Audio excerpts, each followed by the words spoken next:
అసలు ఐశ్వర్యం వృద్ధి చెందాలి అంటే ప్రతి ఇంటిలో 3 ఉన్న చోట లక్ష్మీదేవి స్థిర నివాసం చేసి ఉంటుంది. ఒకటి, తులసి చెట్టు ఎండిపోకుండా ఇంట్లో ఉండాలి. ఎప్పుడు తులసి చెట్టు ఎండిపోతోందని అనుమానం వస్తే మార్చాలి, ఇంచేత తులసి చెట్టు ఉండాలి. రెండవది, బ్రాహ్మణ సేవ జరుగుతూ ఉండాలి ప్రయత్నపూర్వకంగా. ఎప్పుడో మన ఇంట్లో శుభకార్యం జరుగుతుంది అని కాదు, నైమిత్తికము అని ఏ పౌర్ణమి తిథికో ఏకాదశి తిథికో, లేకపోతే ఇంక మనిషికి పశువుకి ఏమిటండి తేడా, ఆ ఈశ్వర కైంకర్యం లేనినాడు.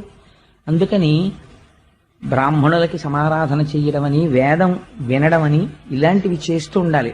మూడవది, లక్ష్మీదేవి యొక్క స్థిరమైనటువంటి నివాసాన్ని ఎవరు అపేక్షిస్తున్నారో అటువంటి వాళ్ళు తగినంత కారణం లేకుండా పగటిపూట ఇంట్లో అదే పనిగా నిద్ర